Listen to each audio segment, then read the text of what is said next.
meus irmãos, meus amados, meus queridos. Deus abençoe você por mais esse dia que nós podemos estar reunidos para mais um estudo bíblico. E hoje nós vamos falar sobre para onde iremos no arrebatamento. Vamos celebrar uma festa. Lembra Gênesis, o Êxodo, né? Quando Deus tira o povo do Egito, o que Deus fala para Moisés? Moisés, diga a Faraó, deixa o meu povo ir para que celebrem uma festa no deserto. Não era assim? Tudo que acontece no Antigo Testamento, meus amados, está apontando para as promessas da nova aliança, do Novo Testamento. Então, que festa é essa?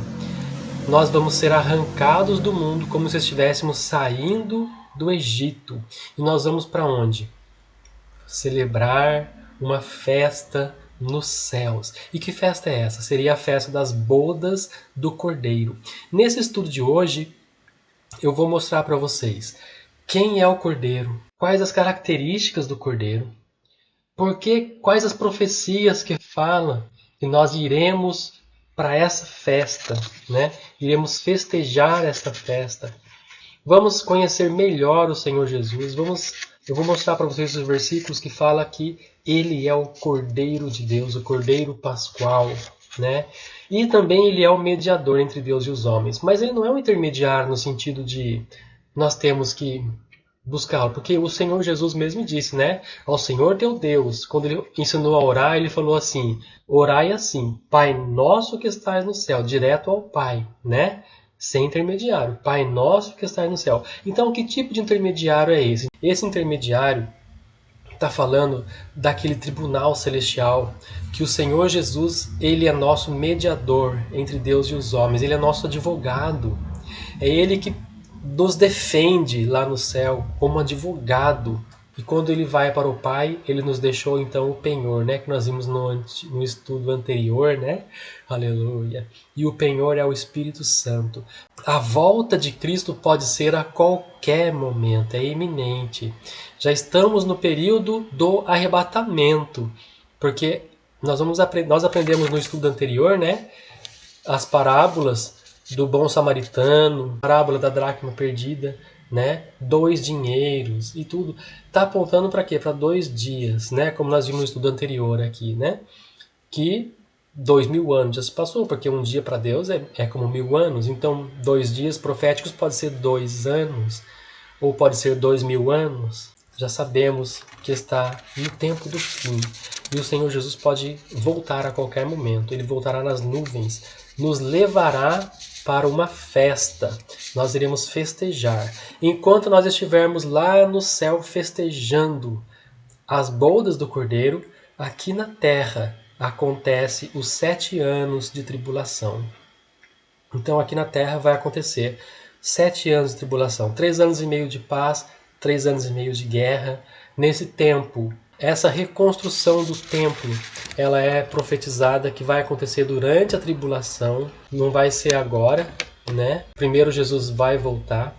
A partir do momento que Jesus voltar, na mesma hora, já vai ser dada a notícia. A partir de agora será implantado a nova ordem mundial. O governo mundial vai implantar, já é o anticristo que se levantou. Ele só está esperando Jesus tirar esse povo, porque enquanto esse povo está aqui, esse povo oferece resistência e não deixa esse reino se levantar. Então, quando esse povo sair daqui da terra, se for arrancado, ele imediatamente, não vai passar um minuto, ele já vai se pronunciar e já vai falar, agora vai começar o reinado mundial.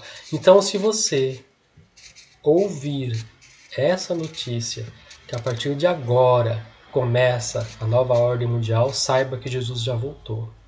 Mas talvez os vivos entrem na primeira fase da tribulação para poder confrontar a besta, né? Não sei como é que vai ser isso. Não sabemos se vai ser na mesma hora, os mortos ressuscitando e os vivos ressuscitando também, sendo transformados, né? Também, ou se vai ser em períodos diferentes. Sabemos que vai acontecer e é eminente. Vai acontecer a qualquer momento. Vai acontecer de alguma forma, porque o Senhor Jesus vai voltar e vai levar um povo dessa terra. Então, nesse estudo, nós vamos aprender, ele é rei, profeta, juiz, ele é o sumo sacerdote. E vamos ver também a parábola da festa que está lá em Mateus, capítulo 22. Essa festa que o rei foi dar para o casamento do filho, que também é uma comparação à festa das bodas do cordeiro. Amém? Então vamos lá, vamos começar o nosso estudo aqui. Quando Deus fala, deixa meu povo ir para que celebre uma festa no deserto. Isso está lá em Êxodo capítulo 5 e versículo 1. A parte B diz assim: Assim diz o Senhor Deus de Israel, deixa ir o meu povo para que me celebre uma festa no deserto. Então essa foi a palavra que Deus usou para com Moisés, para Deus falar a Faraó. Deixa o meu povo ir para que celebre uma festa no deserto. No Novo Testamento, nós já sabemos que tudo que acontece no Antigo Testamento aponta profeticamente para o Novo Testamento. Então, assim como o povo saiu do Egito e foi fazer a festa no deserto, nós que formos arrebatados, nós vamos sair do mundo para fazermos uma festa no céu. Aleluia! Oh, meus amados, isso é tão maravilhoso. Então, para onde nós iremos, né? Não é no céu onde está o trono de Deus. A gente vai para a Nova Jerusalém, aquela cidade que já está a caminho da terra. Essa cidade já está a caminho, porque durante o milênio ela vai descer do céu e vai ficar sobre a Nova Jerusalém. Então, em cima da Jerusalém terrena, vai ter uma outra cidade que é a cidade celestial, como se fosse um sobrecéu acima da Jerusalém terrena. E essa cidade celestial só vai ser acessada pelos que foram arrebatados. O corpo natural não vai poder subir ali naquela cidade, né? Mas vão poder estar embaixo dela, na Jerusalém terrena, né? E eu acredito que as pessoas vão poder ver a cidade santa espiritual. Por quê? Porque o reino do milênio é a dispensação do conhecimento.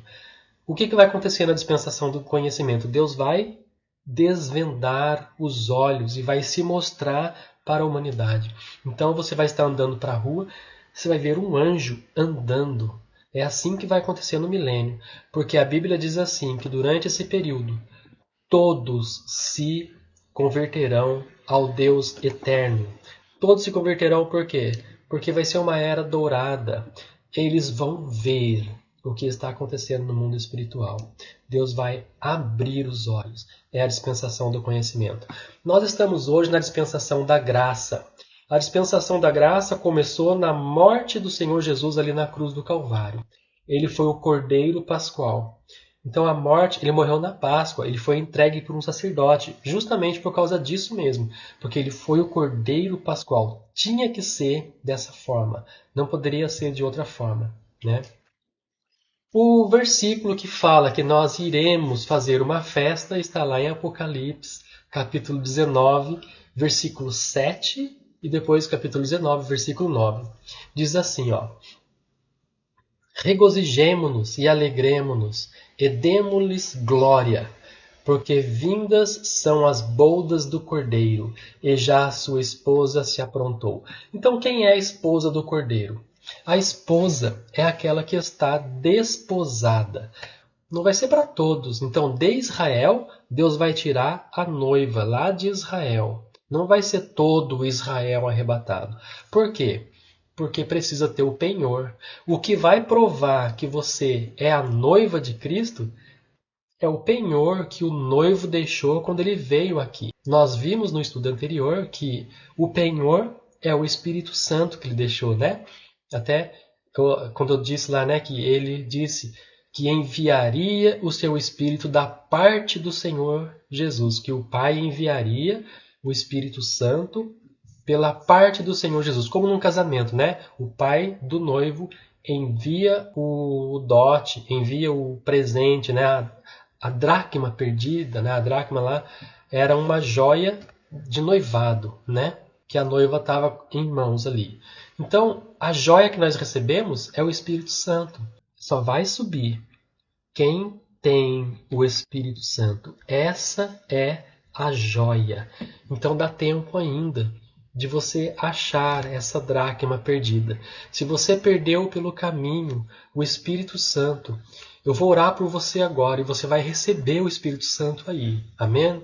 Porque ele vem sobre você e ele vai estar em você. Então vamos orar em nome do Senhor Jesus. Pai querido, aqui está, Senhor, essas pessoas orando comigo. A tua vinda é iminente, a tua vinda está próxima. Nós somos a geração do arrebatamento. Pai, eu peço agora em nome do Senhor Jesus que eles recebam o Espírito Santo agora, esse selo de poder, esse selo do amigo, amado Espírito Santo que venha sobre eles, consolá-los, orientá-los e despertar neles a emuná, a fé. Em nome de Jesus, Pai, eu te peço agora, receba em nome de Jesus o Espírito Santo. Em nome de Jesus. Para que você receba o Espírito Santo conforme o som desse vento, tá bom? Então, ó, receba o Espírito Santo agora, seja cheio do Espírito Santo agora. Porque se você não tinha o Espírito Santo antes, que agora você passe a ter. Se você está sentindo vontade de chorar, está sentindo esta alegria que está sentindo agora, isso já é o Espírito Santo trabalhando no seu coração. Eu quero dizer que você já recebeu o Espírito Santo agora, nessa hora. Então mantenha isso, mantenha no seu coração essa chama acesa, para que a vinda do Messias aconteça e você suba, porque é o Espírito Santo que é o penhor.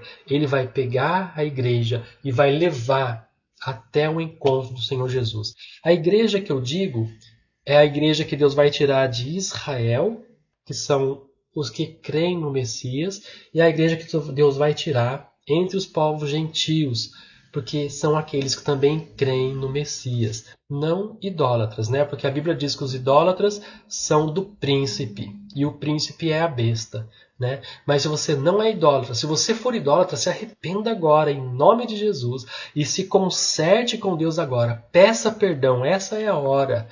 E não seja mais idólatra, não se dobre mais diante de um ídolo, e você vai ser arrebatado juntamente com o Senhor Jesus quando ele voltar nas nuvens. Amém? Receba essa palavra em nome de Jesus.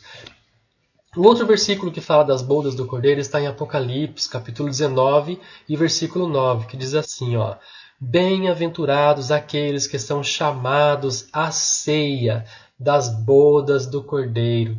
Então, as pessoas que forem chamadas à ceia são as pessoas que vão ser transformadas nesse corpo maravilhoso, glorioso, e nessa hora, quando você for transformado, você está sendo chamado para os céus para celebrar a ceia, né? A Páscoa seria as bodas do Cordeiro lá no céu.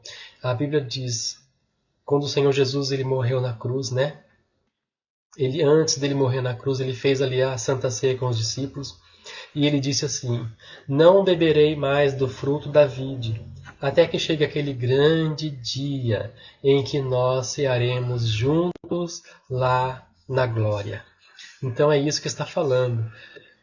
As bodas do Cordeiro será servido para nós ali pão e vinho. O corpo e o sangue de Cristo, nós vamos participar. E quem vai nos servir? O próprio Messias, o próprio Cordeiro de Deus. Oh, meu Deus, que maravilha, Senhor! Oh, Jesus querido, meus irmãos, fica firme com o Senhor Jesus. Ele está voltando, viu? Ele está voltando. Olha, meus irmãos, lá em Mateus 22:2, tem aquela parábola, né, daquele rei. Vamos ver aqui a parábola? Essa parábola, Mateus capítulo 22, o versículo de número 2, né? Essa parábola conta uma festa que um rei deu. Esse rei aqui está simbolizando o eterno nosso Deus, que deu uma festa para seu filho, ou seja, o Messias, né, que é a palavra de Deus que nos foi dada. Diz assim, ó, Mateus 22:2. O reino dos céus é semelhante a um certo rei. Olha como é que é a parábola. Que fez uma festa das bodas para o seu filho. E enviou os seus servos a chamar e a convidar os convidados para as bodas. e estes não quiseram vir. Então, quando o Senhor Jesus, nós estamos anunciando o Evangelho, pregando o Evangelho para muitos, muitos não aceitam o Evangelho, é o que está falando aqui. Muitos não quiseram vir à festa das bodas, né? Era aberto para todos, era só falar eu quero ir, o rei já estava convidando. Mas muita gente não quis vir. E diz mais, versículo de número 4. Mais uma vez ele enviou outros servos, dizendo: Dizei aos convidados, eis que tenho o meu jantar preparado, e os meus bois cevados já estão mortos. O rei falando, né? Ele já matou, ele já preparou o banquete, ele já matou os bois cevados para nós participarmos, né? E todas as coisas estão prontas, diz assim, né? No versículo 4. Vinde as bodas. E no versículo 5 diz assim, mas eles, fazendo pouco caso, seguiram os seus próprios caminhos. Um para a sua fazenda, outro para os seus negócios. Isso aqui está falando dos dias de hoje, né? Muitas vezes nós falamos de Jesus para a pessoa, nós estamos convidando para o reino dos céus, para bodas do Cordeiro. E as pessoas muitas vezes não entendem, estão preocupadas com o trabalho, estão preocupadas com os negócios do dia a dia, né? Olha só, versículo 6. Outros ainda tomaram os servos do rei que foi enviado e os mataram.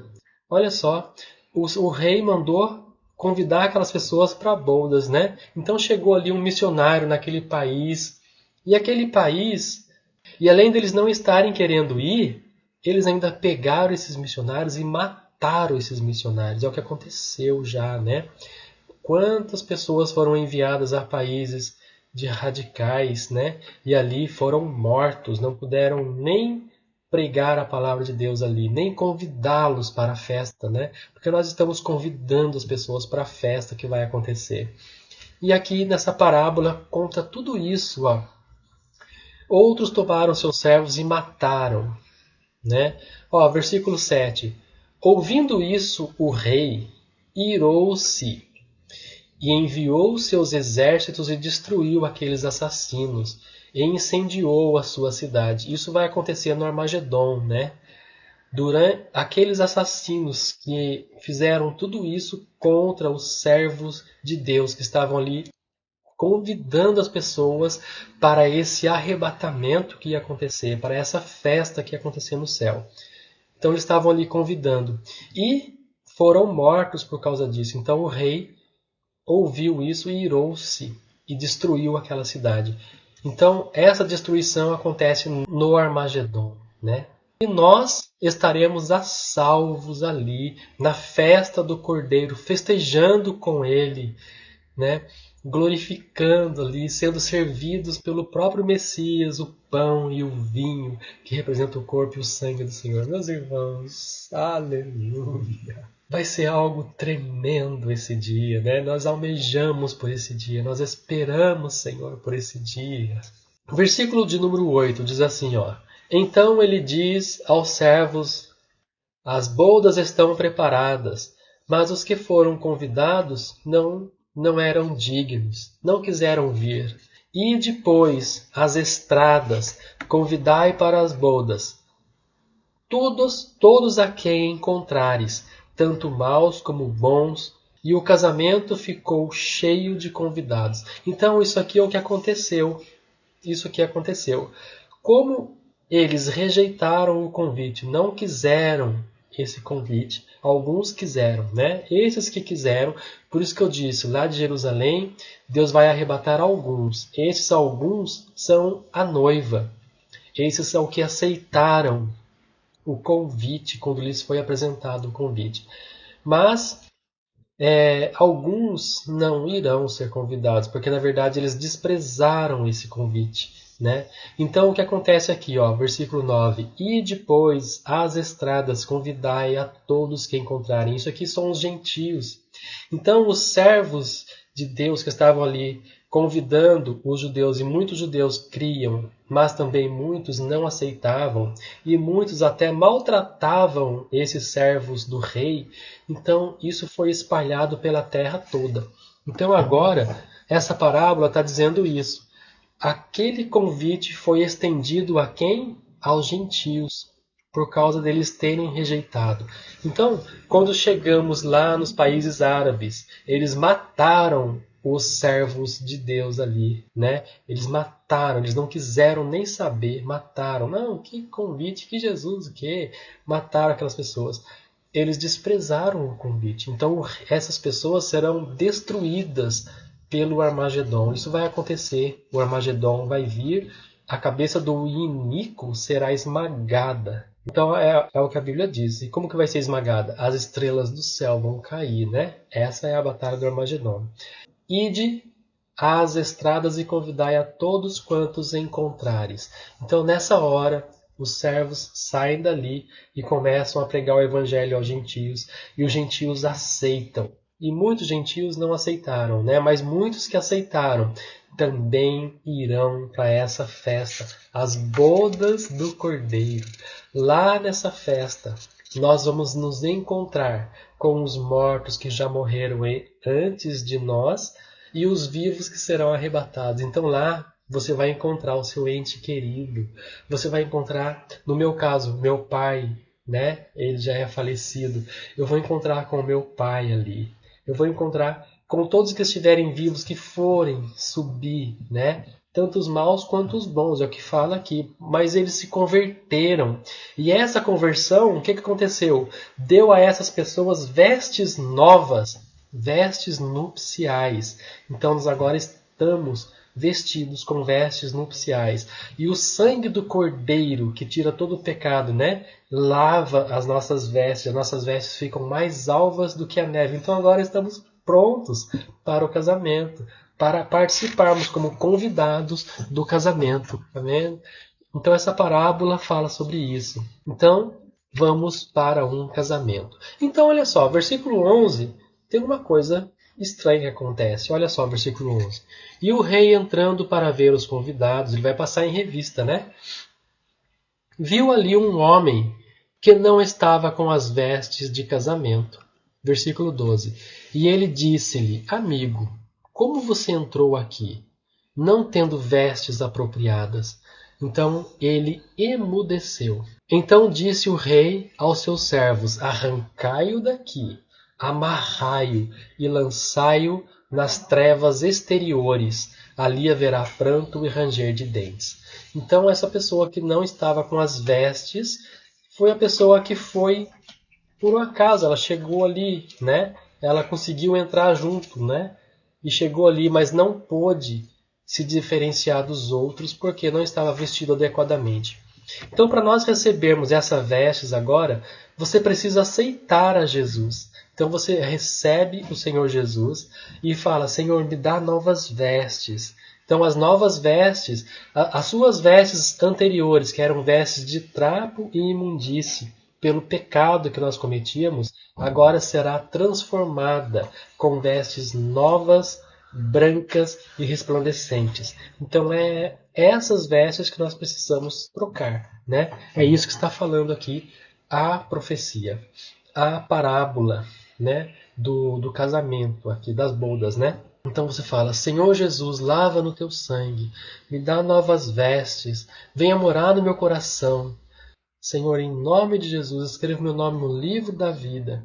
Quando tu vieres buscar o teu povo, eu quero subir, Pai. Me leva também, eu quero ser o teu povo. Em nome de Jesus, ore assim.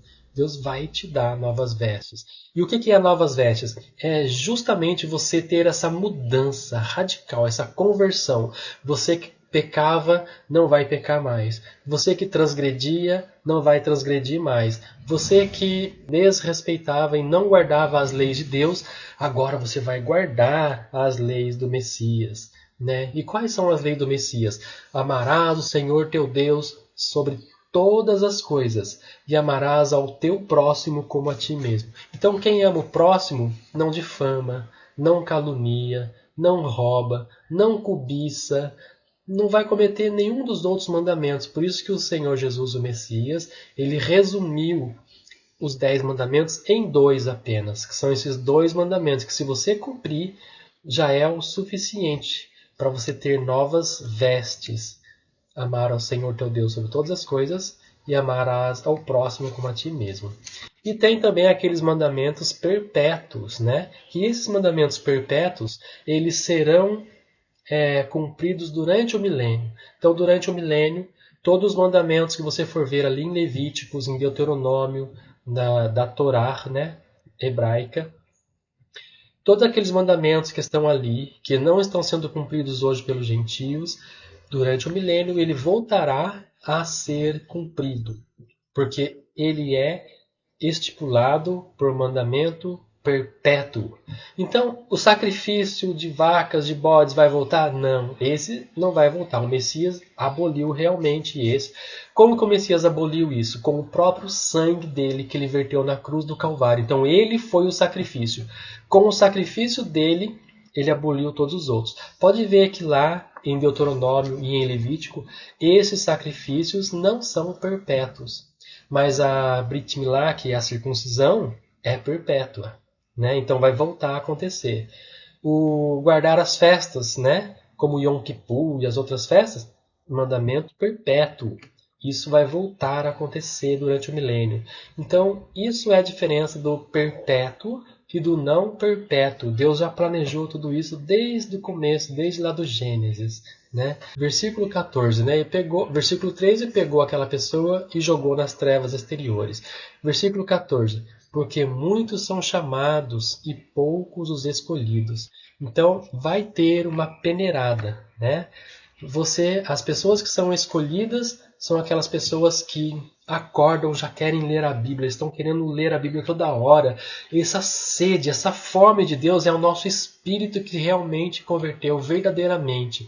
Então você começa a ter fome. O recém-nascido não é assim? A criança nasce, ela não chora, que ela está com fome, ela quer alimento, né? Da mesma forma, o novo convertido, aquele que se converteu e realmente ele tem muita fome, ele quer ler a Bíblia, ele quer aprender tudo.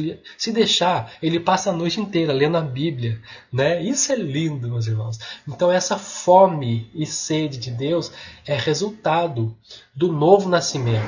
Então se você teve esse novo nascimento, você vai sentir. E a volta de Cristo é iminente, ela pode acontecer a qualquer momento. Então, se você não está sentindo, ore a Deus. Ainda dá tempo. A volta de Cristo ainda não aconteceu. Então ore, humilha-te, jejue, peça a Deus, Senhor, não te esqueças de mim quando tu vieres buscar o teu povo. Eu sou teu povo também. Eu quero subir. Ore assim, irmãos, porque Deus ele é misericordioso. Ele vai atender a sua oração. E mudança radical, né? Mudança. O que você fazia de pecado, não peques mais. É isso que Deus disse à mulher adúltera, né? Quando estavam lá para ser apedrejada. Jesus começa a escrever na areia ali, e todos os judeus começam a ir embora, e só fica a mulher e Jesus. E Jesus diz para a mulher, vai e não peques mais. Né?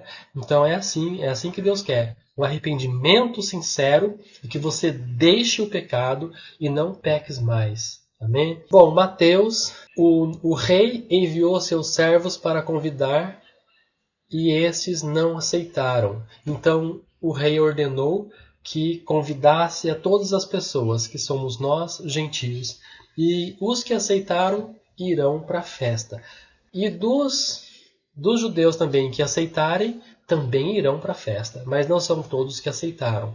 Não são todos que têm esse penhor, que é a joia preciosa, que é a garantia da volta do Messias. Né? Não são todos.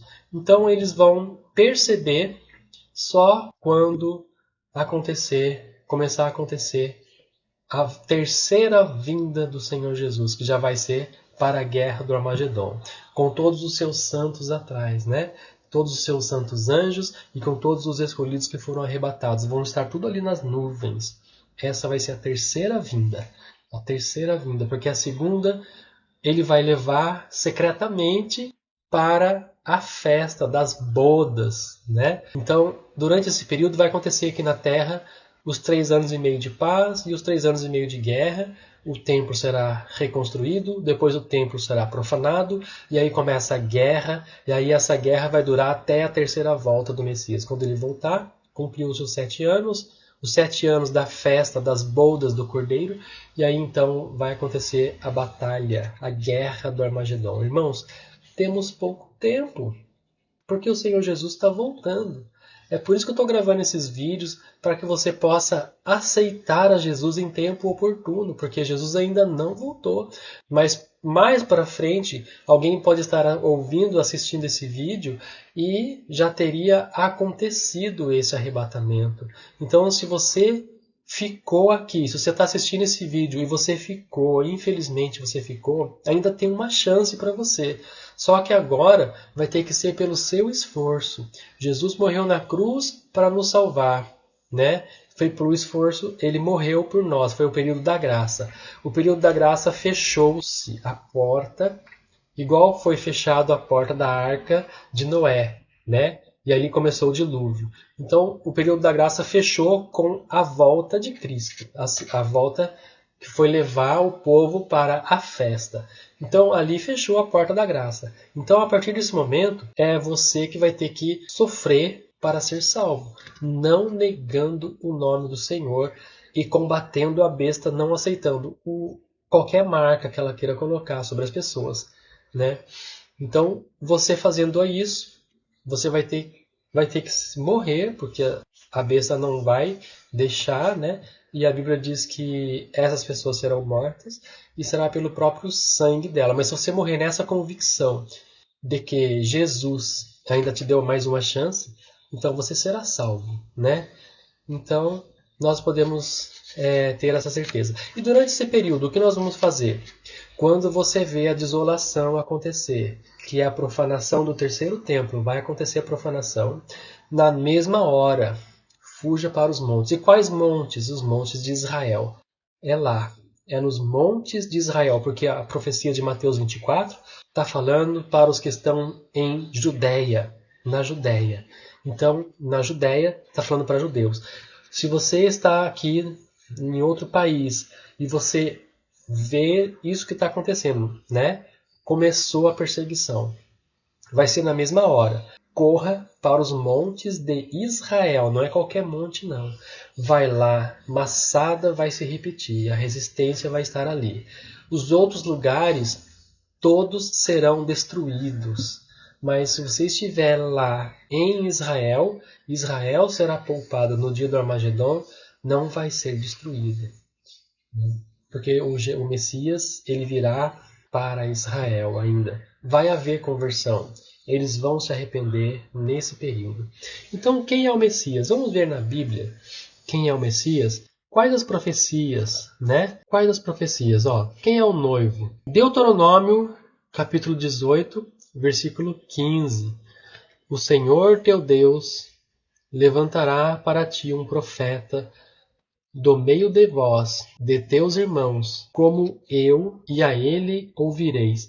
Aqui Moisés, ele deixa uma profecia sobre o Messias. Ele fala que o Messias seria profeta. O Messias tem muitos atributos. Ele é rei, ele é sumo sacerdote, ele é profeta, né? Ele tem muitos atributos. Então aqui Moisés fala que seria um profeta como ele. Qual o sentido do profeta como ele? Porque Moisés falava com Deus diretamente, ele não precisava de intermediário. O Senhor Jesus ensinou, né? Quando você for orar, orai ao Pai diretamente, né? Foi assim que Jesus ensinou. Então nós oramos diretamente ao Pai. Sim. Mas nós precisamos ser lavados no sangue de Jesus as nossas vestes.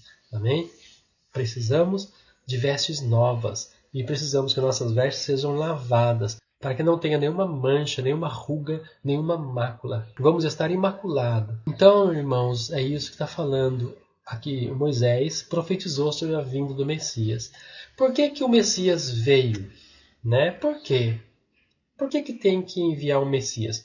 Porque lá no monte, aonde Deus falava com o povo disse assim, que não fale Deus conosco, senão nós morreremos. Fale tu, Moisés, conosco. Só que Moisés não pôde estar para sempre com eles. Então Deus mandou o Messias. Mas só que o Messias já estava já ia vir desde a fundação do mundo, né? Como nós vimos no estudo anterior. Deus já sabia que isso ia acontecer. Então, lá no Gênesis, Deus já fala que da semente da mulher nasceria um que esmagaria a cabeça da serpente.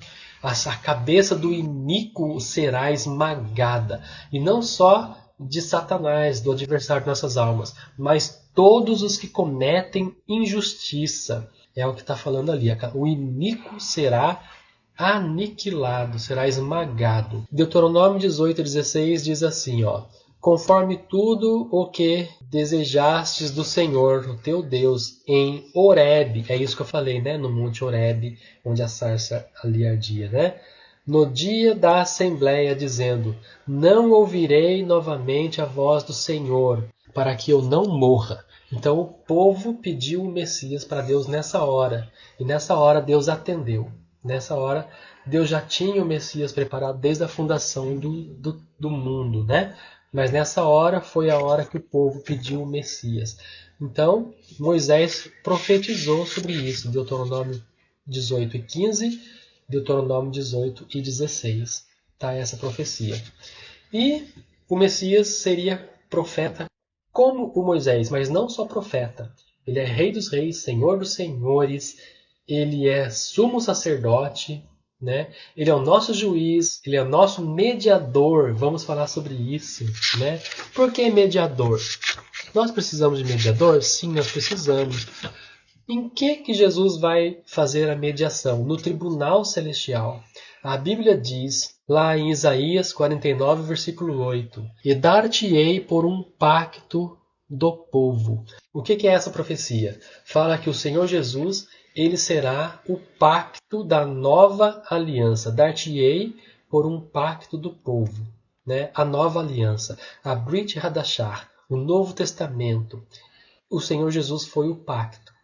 Ele foi o pacto, o sacrifício que derramou seu sangue para gerar a nova aliança.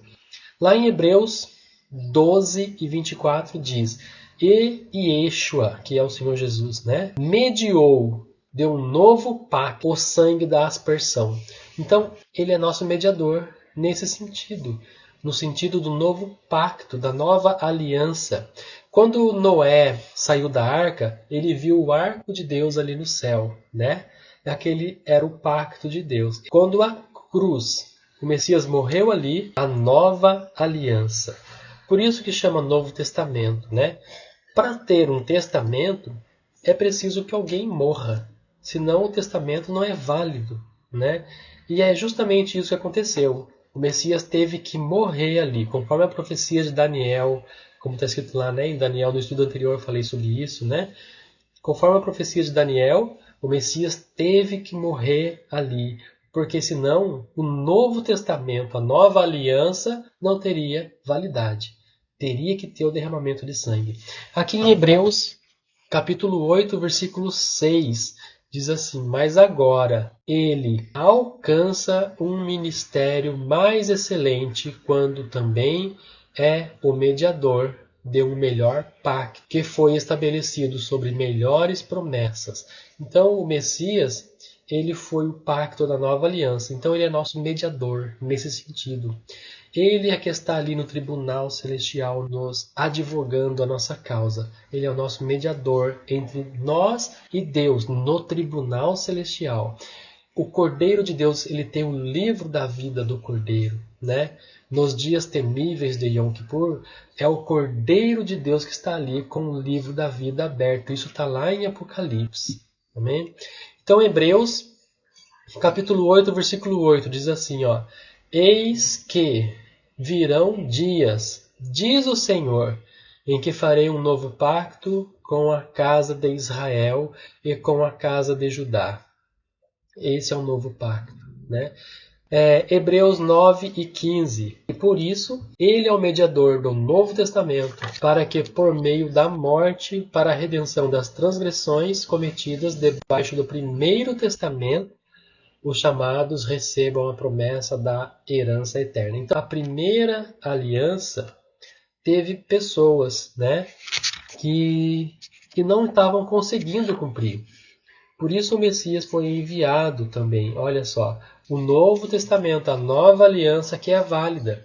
Quando é feita uma nova lei, uma nova aliança, a lei anterior, ela perde a validade. Mas aí, Deus perdeu, o Velho Testamento perdeu? Não. Aquilo que está escrito no Velho Testamento, que é perpétuo, isso vai continuar. E isso vai voltar a acontecer durante o milênio. Amém? Então, só para tirar a dúvida, né? Hebreus capítulo 9, versículo 17. Porque um testamento só tem efeito após a morte. Por isso que o Messias teve que morrer, né?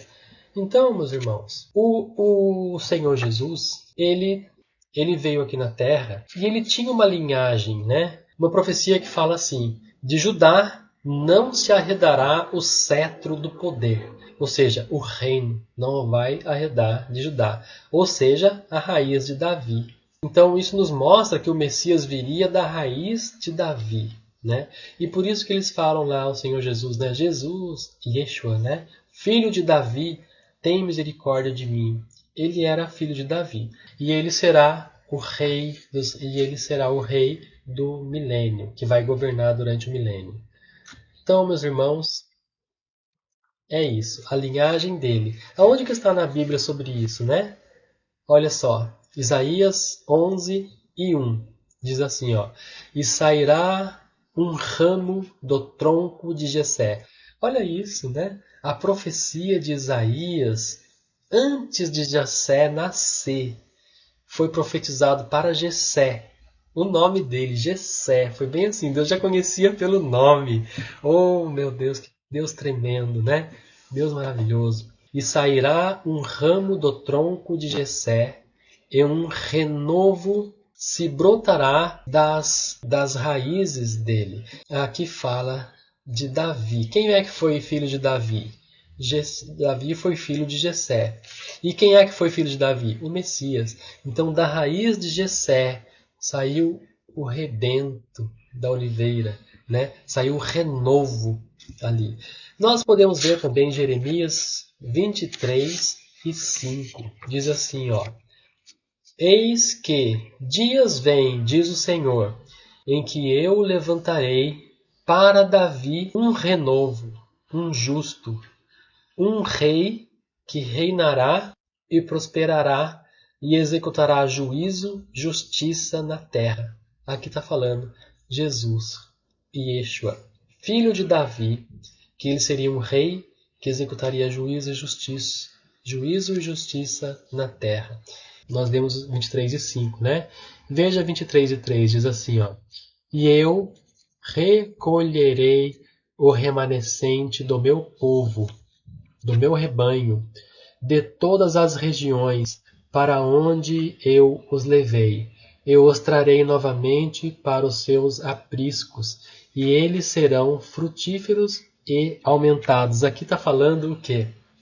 Os povos que foram espalhados, o Messias iria juntá-los. Foi o que aconteceu, né? Quando o evangelho é pregado, nós estamos pregando, convidando as pessoas para a festa das bodas do Cordeiro.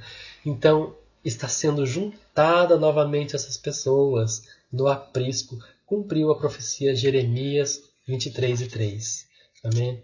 Então, o Messias, ele é da raiz de Davi. Tem outras profecias que falam sobre isso? Sim. Isaías 11, versículos 6 a 9, diz assim, ó: como que será o reino messiânico, né? O reino do Messias, como é que vai ser? A Bíblia diz aqui, em Isaías, capítulo 4, versículo 6. O lobo morará ao lado do cordeiro. O lobo morará ao lado do cordeiro. O leopardo se deitará do lado do cabrito. Ou seja, um animal não vai atacar o outro mais. Acabou isso de atacar, né? A Bíblia diz ainda mais no versículo 9, ó: o leão comerá palha como boi. Durante o reino milenar, durante o reino do Messias, o leão vai comer palha. Ou seja, vai ter paz entre os animais, né? E por que comer palha? Porque a Bíblia diz que a terra seria frutífera. Até a grama produzirá frutos nessa época. vai ser uma abundância de alimentos. Então, pode até ser que a grama produza um fruto que tem o gosto da carne, né? Para o leão chegar lá e comer. E ele vai comer essas frutas, dos frutos ali, né? Ele vai comer grama, vai comer palha. Versículo 9, parte B do versículo 9. A terra estará cheia do conhecimento de Deus. É isso que eu falei, né? Vai ser a dispensação do conhecimento. Deus vai desvendar os nossos olhos e nós vamos ver o mundo espiritual. Vamos ver anjos, vamos andar pelas ruas e vamos nos encontrar com anjos caminhando também. Então isso vai ser a dispensação do conhecimento. Nós vamos ver essas coisas todas a olho nu.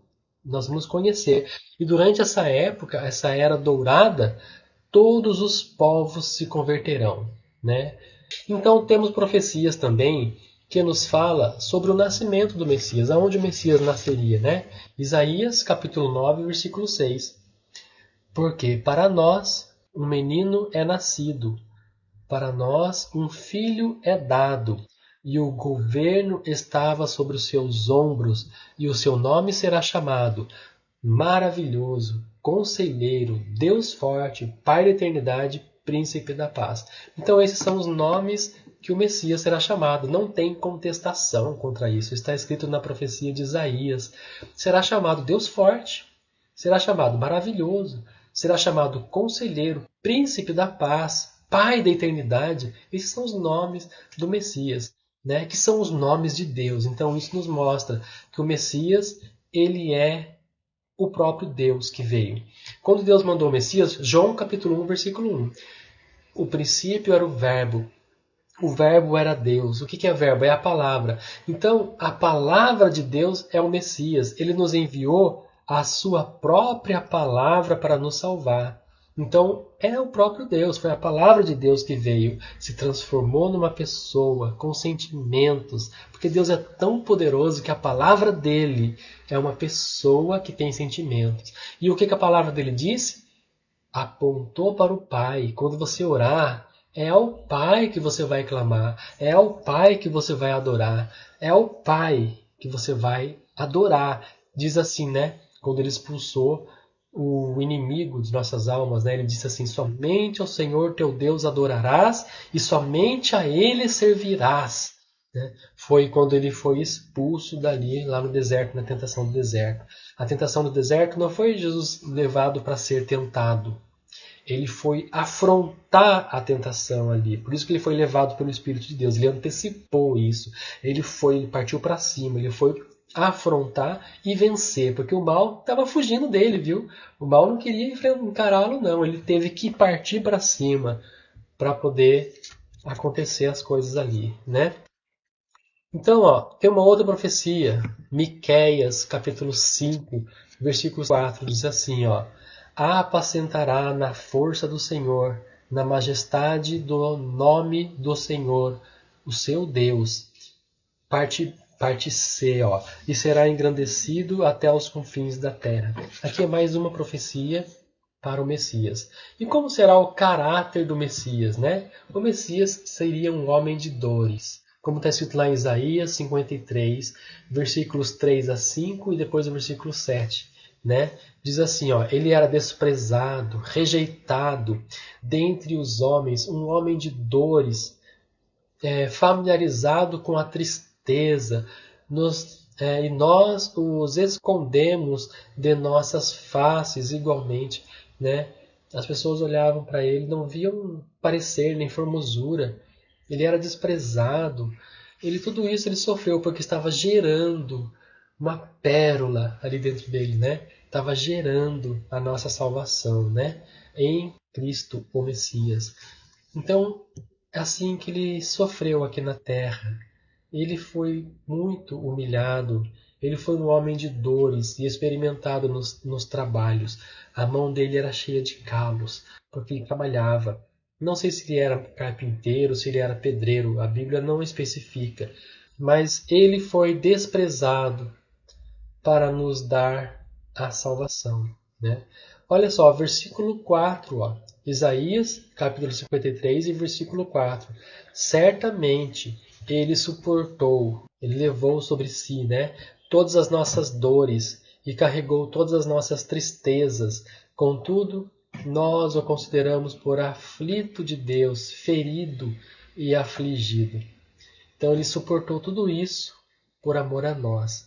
Ele levou as nossas dores, ele levou as nossas tristezas. Tem muita gente que tem depressão, é só pedir para Deus: Senhor, leva essa minha tristeza, livra-me dessa depressão, me dá essa bonança espiritual, que eu possa ter alegria, paz. E o Senhor Jesus, na mesma hora, vai te dar isso. Amém? Então, meus irmãos, versículo 5, né? Isaías 53 e 5. Porém, ele foi ferido por nossas transgressões e foi esmagado por nossas iniquidades. Então, todas as iniquidades que nós cometíamos no passado, o Senhor Jesus estava levando sobre si. Uma vez que você aceitou o Messias e você se converteu e ganhou vestes novas, não pode pecar mais, porque você precisa manter agora essas vestes brancas. Mas se por um acaso você cometer algum delito, desviar ou cometer algum pecado, ore a Deus, fala: Senhor, lava-me no teu sangue, que eu possa ter as minhas vestes lavadas no teu sangue, para que sejam brancas e mais alvas que a neve. Eu me arrependo. Então faça essa techuvá, esse arrependimento, né? Arrependa-se. E o Senhor Jesus conhece o coração sincero, e Ele vai te dar então esse banho, e você vai estar mais alvo de que a neve. Amém? Vá e não peques mais. É isso que Jesus disse à mulher pecadora, né? Vá e não peques mais. Versículo 7, Versículo 7 diz assim: Ele foi oprimido, ele foi afligido, contudo ele não abriu a sua boca. Ele foi trazido como um cordeiro para o matadouro, e como uma ovelha muda perante os seus tosqueadores. Está assim, ele não abriu a sua boca. Ele foi cortado da terra dos viventes. Cumpriu-se a profecia de Daniel, que fala que o Messias seria cortado da terra dos viventes e estaria com o Pai por um período de tempo, né? Então aqui cumpriu-se a profecia. O Messias morreu e ele foi para o Pai. Quem declarará a sua geração? Ele não teve geração. Então ele foi cortado. Ele teve que padecer na cruz. Ele teve que morrer na cruz do Calvário. Amém? Então tudo isso ele fez pela transgressão do povo, para que hoje ele pudesse lavar no sangue dele as pessoas, e as pessoas receberem vestes novas e estarem com as vestes limpas. Vá e não peques mais, né? Mantenha as vestes limpas. Amém? Então, meus irmãos, Isaías 53 e 9, né? Diz assim, o enterraram, né? Entre os ricos, cumpriu-se mais essa profecia, né? Que ele seria enterrado entre os ricos e poderosos. Então, quando enterraram ele ali, na sepultura dos ricos, mais uma profecia se cumpriu. Todas as profecias acerca do Messias se cumpriram. Até aquela profecia que fala que o portão dourado seria lacrado, né? Tem uma profecia sobre isso. E no ano 600 depois de Cristo, um árabe foi lá e mandou lacrar o portão e ainda construiu um cemitério ali perto do portão, né? Tá lacrado mesmo, né? O fariseu não pode passar por ali, mas Jesus não era fariseu, né? Lá em Isaías 53, nós vemos também que Jesus, o Messias, ele era humilde. E lá em Salmos 72, diz assim, ele julgará o seu povo com justiça e os seus pobres com juízo. Então ele vai ser juiz, né? Um dos atributos do Messias, né? Então nós vemos que ele foi humilde, nós vemos que ele é rei dos reis, senhor dos senhores, profeta, sumo sacerdote e juiz. Nós vemos que ele é nosso juiz e também nosso advogado, né? Que ele está diante de Deus para advogar a nossa causa. Então lá em Salmo 72 diz que ele é juiz também, né? Isaías 11 e versículo de número 4, aqui fala que o Messias é justo, né? Com justiça julgará os pobres e repreenderá com equidade o humilde da terra. Então são profecias sobre o Messias, né? Profecias que falam sobre o Messias. Ó, lá em Isaías 28:6 também tem uma profecia do Messias, né? Isaías 28:16. Portanto, assim diz o Senhor Deus: Eis que eu ponho em Sião por alicerce uma pedra a toda a prova, uma preciosa pedra de esquina, um alicerce inabalável. Aquele que crer não se apressará. E lá em Salmos, olha que mistério, né? Essa profecia está em Isaías 28:16. Salmos 118:22. Olha só o que diz a profecia. A pedra que os edificadores rejeitaram tornou-se a pedra principal da esquina. Então, os edificadores rejeitaram essa pedra, não quiseram essa pedra. Ela foi dada aos povos gentios, né? Que é o rei que mandou chamar para a festa do Cordeiro os gentios também, né? Todos os povos. Então, aqui no Salmo 118:22, está falando isso. A pedra que foi rejeitada, Deus fez dessa pedra, a pedra principal, a pedra da esquina, né? Contudo, pus o meu rei sobre o meu monte santo em Sião.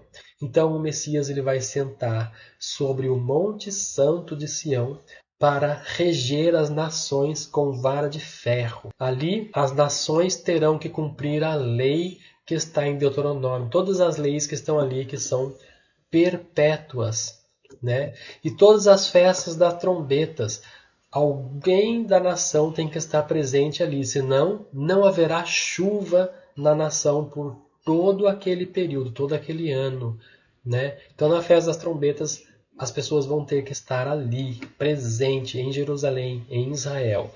Essa vai ser uma das leis do Messias. Salmos de número 110 e verso de número 4 diz assim: O Senhor jurou e não se arrependerá. Tu és o sacerdote para sempre, segundo a ordem de Melquisedeque. Então o Senhor Jesus também é sacerdote.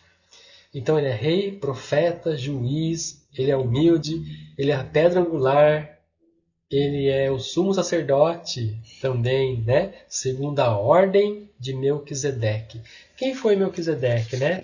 Nós vemos lá nos dias de Abraão, Melquisedeque, quando Abraão voltava da guerra contra os 5 reis, que Melquisedeque encontrou-se com Abraão no caminho e deu a ele pão e vinho, né? Pão e vinho simbolizando o corpo e o sangue de Cristo, já estava apontando para o corpo e o sangue de Cristo, já na raiz ali, né? Nos patriarcas, para Abraão, né? Então Melquisedeque deu pão e vinho para Abraão. E Jesus, ele é rei segundo a ordem de Melquisedeque, e não segundo a ordem dos reis de Israel. Ele é segundo a ordem de Melquisedeque. É o que fala aqui Salmos 110 e número 4. O Senhor, o Eterno, jurou e não arrependerá. Tu és sacerdote para sempre, segundo a ordem de Melquisedeque. Então, o Messias, ele também é rei e sacerdote. Né? Então, Abraão deu o dízimo a Melquisedeque, todo o despojo daqueles 5 reis que estavam ali. Abraão deu a Melquisedeque o dízimo, a 10ª parte daquilo, né? E depois ele comeu então o pão e o vinho que Melquisedeque deu a ele, já apontando para o Messias. Então ele serviu ali a primeira Santa Ceia. Então a primeira Santa Ceia, quem participou foi Abraão e todos aqueles que estavam com ele ali, né? Davi também era rei segundo a ordem de Melquisedeque. Por isso que fala Jesus, filho de Davi, e Yeshua HaMashiach, filho de Davi, né? É por isso que fala, ele é o pai espiritual de Jesus. Ele herdou as bênçãos espirituais que estavam sobre o manto de Davi, também foi herdado pelo Messias. E o Messias fez muito mais e ele deu à igreja. Né? Então nós hoje temos o manto de Cristo sobre nós, né? Nós herdamos a promessa em Cristo Jesus, o nosso Senhor. Nós herdamos a promessa. através do sacrifício do Messias. Então, nós herdamos a vida eterna através do Messias. Amém? Aleluia, né? Graças a Deus. Nós vemos também que o Messias, ele era servo fiel. Isaías 42, versículo de número 1. Eis que o meu servo, a quem eu sustenho, o Eterno falando, né? O Deus eterno. O meu eleito, em quem a minha alma se deleita, eu tenho posto o meu espírito sobre ele, né? Os 7 espíritos de Deus estavam sobre o Messias, né? Como nós já vemos aqui no estudo anterior. Posto sobre ele, irá produzir justiça para os gentios. Então os povos espalhados que estão entre os gentios agora recebem a justiça de Deus. E alguns gentios também que se converterem, né, também receberão isso daí, essa promessa, né? Então, quando nós formos arrebatados, nós iremos para Nova Jerusalém, que estará nas nuvens. Apocalipse 19, 7. As bodas do Cordeiro. Essa festa vai durar 7 anos. Estaremos com corpos glorificados e vamos participar da Santa Ceia do Senhor, o pão e o vinho, ali na Cidade Santa Celestial. Ali na Cidade Santa, né? Enquanto isso, na Terra, então, vai estar acontecendo 3 anos e meio de paz, 3 anos e meio de guerra, e por fim acontecerá o Armagedon, na terceira vinda do Messias, quando ele virá para Israel, e nessa hora vai ter uma grande techuvá, que o povo vai ver que realmente o Messias é o Senhor Jesus, o Messias, Yeshua HaMashiach. Então eles vão se arrepender. Os que estiverem vivos, né? Porque alguns que cometerem iniquidades também serão esmagados ali, né? Ali só vai ficar mesmo vivo quem Deus permitir que ficasse vivo. Por fim, então, acontecerá o Armagedon, né? Depois disso, depois do Armagedon, a Nova Jerusalém, ela desce do céu e o reino messiânico então será implantado. E nós reinaremos com Cristo ali, com nossos corpos glorificados como anjos. Vamos andar no meio das pessoas. Quem nascer nessa era vai ser uma era dourada, né? Oh, Deus maravilhoso, aleluia, né? Apocalipse 21 e 2. E eu, João, vi a cidade santa, a nova Jerusalém descendo do céu, da parte de Deus, né? O nosso Senhor, o Eterno, que foi preparada como uma noiva e adornada para o seu marido. Então ali João fala na profecia de Apocalipse, né? Que ele viu a cidade santa descer. E em Juízes, capítulo 7, versículo 12, fala de Sansão. Então, a festa que Sansão deu de casamento foram 7 dias de festa, né? 7 dias, que são 7 anos na Nova Jerusalém. Meus amados irmãos queridos, sabemos que o Messias está próximo de voltar. Guardemos a nossa fé para que ninguém roube a nossa coroa. Estejamos firmes com o Senhor Jesus, porque Ele está voltando. Amém? Então, se você quer aceitar Jesus, vamos orar nessa hora por você. Coloca a mão direita no coração, mão esquerda para o reino dos céus e diz assim, repita essas palavras. Senhor Jesus, eu te aceito. Venha fazer morada em meu coração. Senhor Jesus, lava-me no teu sangue, me dê vestes novas, que a partir de agora, Senhor, eu possa já começar a desfrutar da doce presença do Espírito Santo em minha vida. Pai querido, em nome de Jesus eu te peço e te agradeço. Escreva, Senhor, o meu nome no livro da vida. Em nome de Jesus eu te peço, Pai. Amém, amém e amém. Receba essa doce paz do Espírito Santo que agora invade o seu coração. Essa certeza de que agora você faz parte da nova família de Deus. A família que Deus vai vir buscar. Amém? Obrigado por ter ficado até o final desse estudo. Amém?